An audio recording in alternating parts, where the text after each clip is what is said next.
Assalamualaikum warahmatullahi wabarakatuh.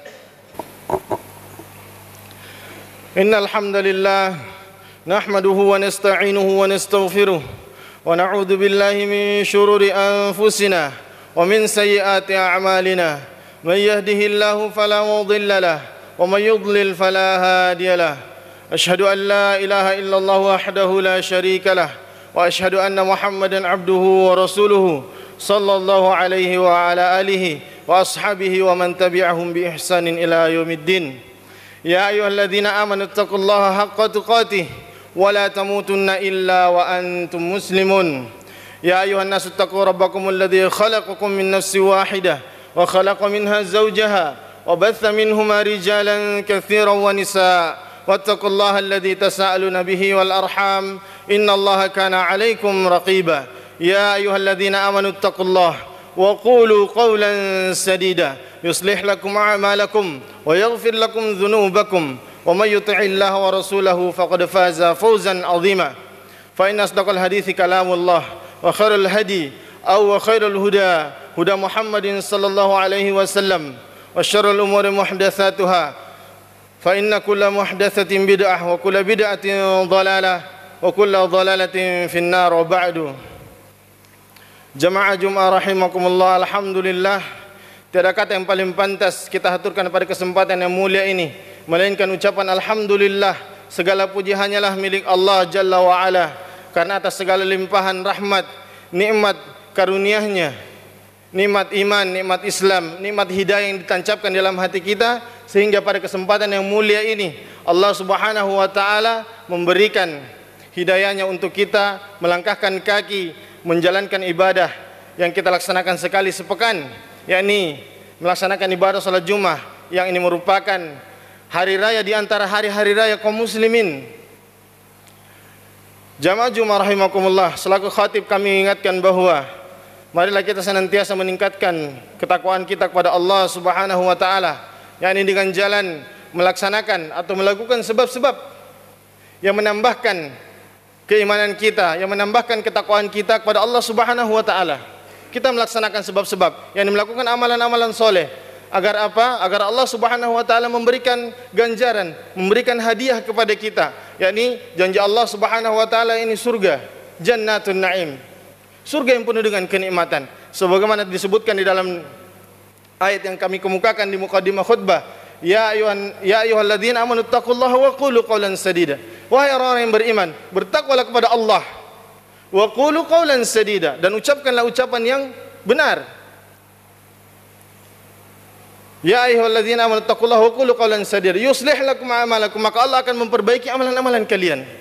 Wa yaghfir lakum dzunubakum, dan Allah akan mengampuni dosa-dosa kalian. Wa may yuti'illaha wa rasulahu, barang siapa yang mentaati Allah dan Rasulnya, faqad faza fawzan azima, maka Allah akan memberikan hadiah kepada kita. Faza, diberikan ganjaran, fawzan azima, dengan kemenangan yang agung. Apa maksud dari kemenangan yang agung ini? Allah memasukkan kita ke dalam surganya dan menjauhkan kita dari nerakanya. Jamaah Jumat rahimakumullah, di antara nikmat Allah Subhanahu wa taala yang paling agung, yang paling besar, dan ini adalah merupakan nikmat yang sepantasnya kita mensyukurinya dengan sebesar-besar bersyukur pada Allah Subhanahu wa taala, yakni nikmat iman, nikmat hidayah yang Allah berikan kepada kita. Karena ini adalah merupakan nikmat yang paling besar di antara semua nikmat yang Allah berikan. Kenapa? Karena dengan beriman maka kita memeluk agama Islam. Maka Allah memberikan kita petunjuk untuk menjalankan ibadah, sehingga kita bisa mendapatkan ganjaran surga Allah Subhanahu wa taala, bisa mendapatkan ganjaran kenikmatan baik di dunia maupun fil akhirah. Dengan melaksanakan, dengan menjalankan, dengan beriman kepada Allah Subhanahu wa taala dengan iman yang benar. Dengan iman yang benar, yakni beriman kepada Allah, kepada malaikat-malaikatnya dan seterusnya, merupakan perkara rukun iman yang 6 ini, dan tidak boleh kita meninggalkan satu perkara daripada 6 rukun kepada rukun iman ini. Tatkala kita meninggalkan satu di antara rukun iman ini, maka keimanan kita dianggap tidak sah. Karena ini merupakan perkara hati, dan ini merupakan keyakinan. Tatkala kita, karena begitu banyak orang-orang yang memiliki pemikiran-pemikiran yang aneh, yang mereka tidak beriman kepada takdir, Bahkan disebutkan oleh para sahabat, Abdullah bin Umar radhiyallahu anhuma, anak dari sahabat yang mulia Umar ibn Khattab, tatkala beliau mendapatkan laporan bahwa di kampung sebelah sana, di negeri sebelah sana, ada orang-orang yang tidak percaya terhadap takdir. Maka apa kata Abdullah bin Umar? Sampaikan kepada mereka bahwa aku berlepas diri terhadapnya. Aku berlepas diri kepada mereka, ini orang-orang yang tidak beriman kepada takdir. Meskipun mereka bersedekah dengan 1 lembah emas, maka sedekah mereka tidak akan pernah diterima oleh Allah Subhanahu wa taala sampai mereka beriman kepada takdir. Inilah perkara yang begitu dahsyat, perkara keimanan. Oleh karenanya, di antara perkara keimanan yang paling utama yang didakwakan oleh Rasulullah sallallahu alaihi wasallam tatkala beliau diutus menjadi nabi dan rasul, perkara yang pertama diperbaiki di Makkah waktu itu adalah perkara tauhid. Perkara tauhid, perkara mengesahkan Allah Subhanahu wa taala secara rububiyahnya, secara uluhiyahnya, dan secara asma wa sifat.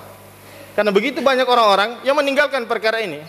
Mereka hanya percaya kepada Allah Subhanahu wa taala, tapi mereka juga beribadah kepada selain Allah Subhanahu wa taala.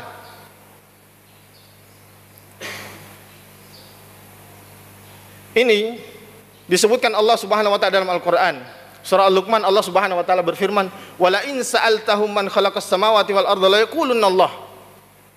Tatkala orang-orang kafir musyrik di masa Rasulullah sallallahu alaihi wasallam ini ditanya, wala in sa'altahum, tatkala mereka ditanya, "Man khalaqas samawati wal arda?" Siapa yang menciptakan langit-langit dan bumi? Mereka berkata, "La yaqulunna Allah." Mereka berkata, Allah yang menciptakan. Artinya apa? Orang-orang kafir musyrik di masa Rasulullah sallallahu alaihi wasallam, mereka juga beriman. Mereka percaya terhadap rububiyahnya Allah.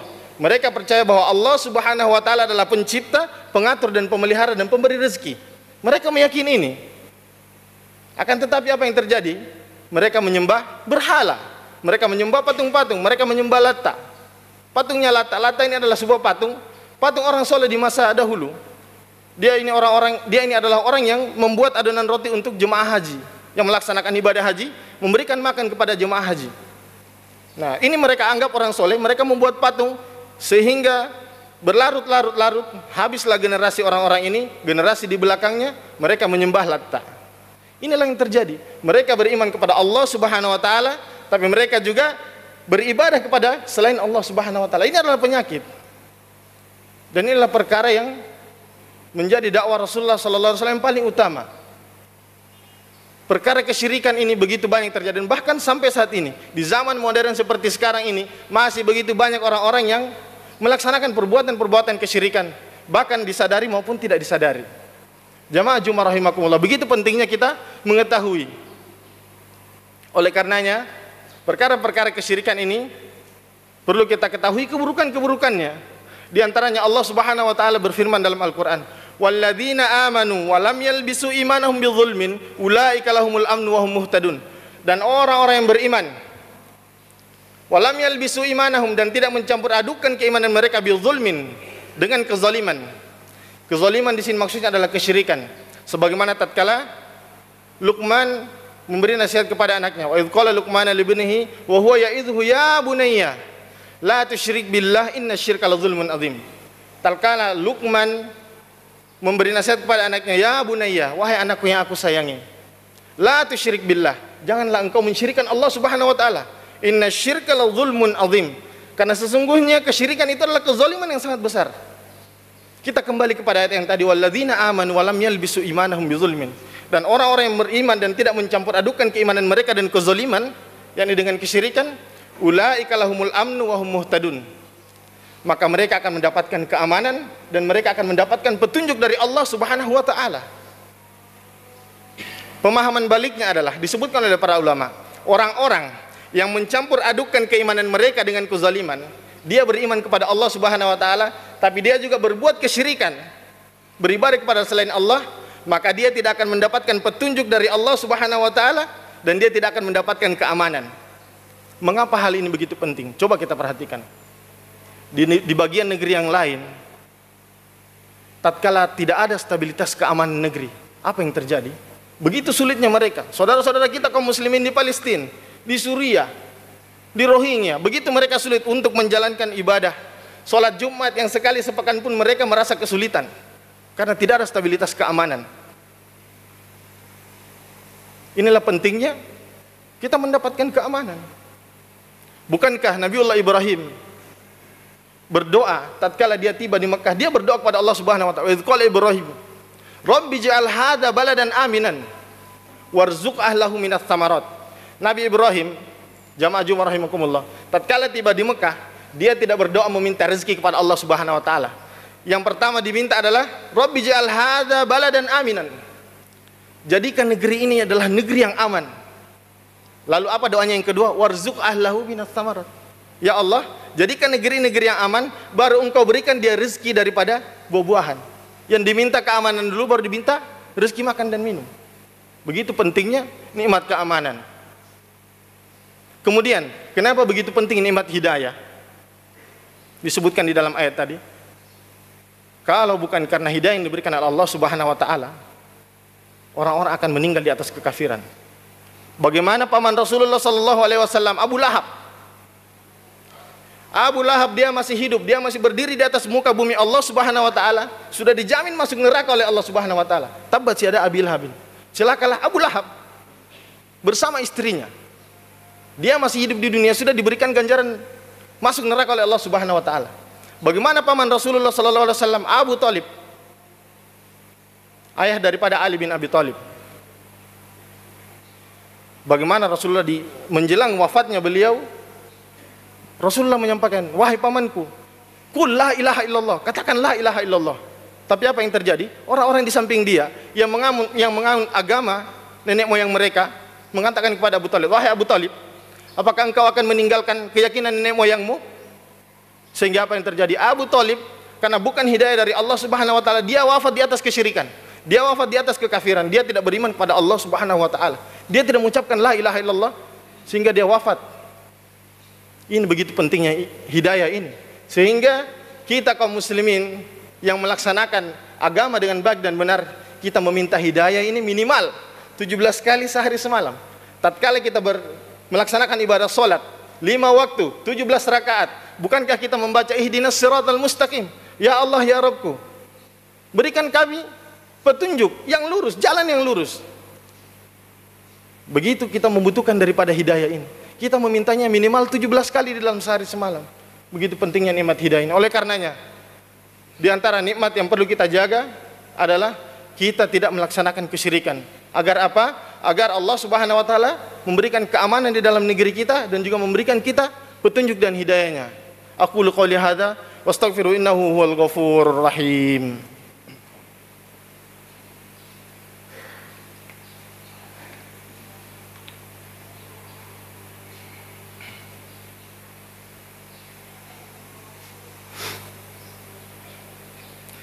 Alhamdulillahi ala ihsani wa syukru lahu ala taufiqi wa amtinani. Asyhadu an la ilaha illallah wahdahu la syarika lahu ta'ziman li sya'ni wa asyhadu anna Muhammadan abduhu wa rasuluhu adda'i ila ridwani.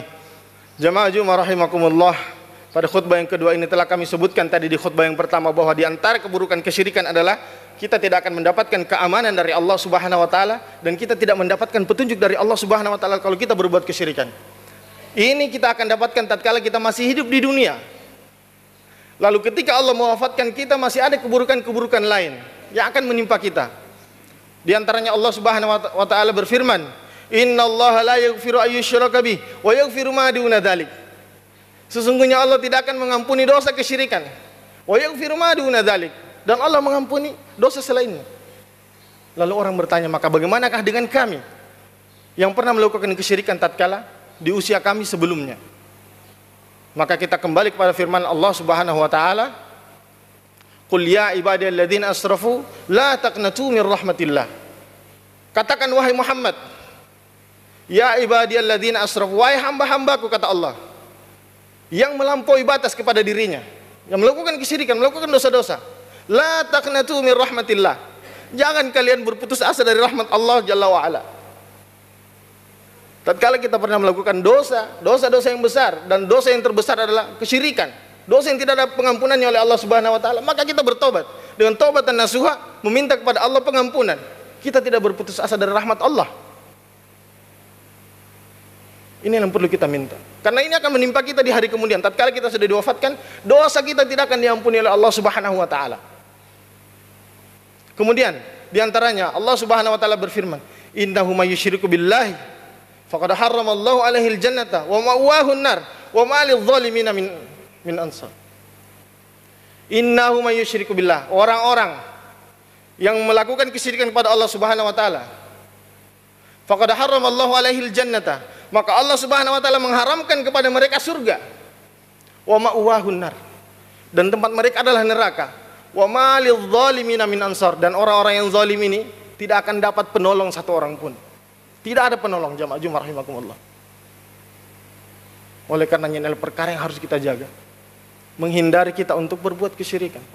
Semoga Allah memberi taufik kepada kita semua, dan kita berdoa kepada Allah Subhanahu wa taala. Allahumma shalli ala Muhammad wa ala ali Muhammad kama shallaita ala Ibrahim wa ala ali Ibrahim innaka Hamidum Majid. Wa barik ala Muhammad wa ala ali Muhammad kama barakta ala Ibrahim wa ala ali Ibrahim innaka Hamidum Majid.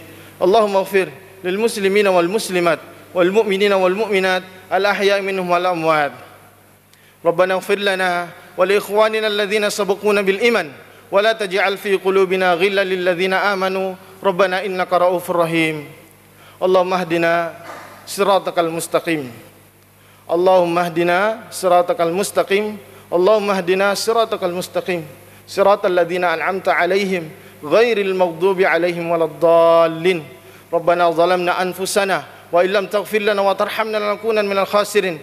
Rabbana atina fid dunya hasanah wa fil akhirati hasanah wa qina adzaban nar. Wa sallallahu ala nabiyyina Muhammadin wa ala alihi wa ashabihi wa man tabi'ahum bi ihsanin ila yaumiddin. Wa akhiru da'wana alhamdulillahi rabbil alamin. Aqimus salah.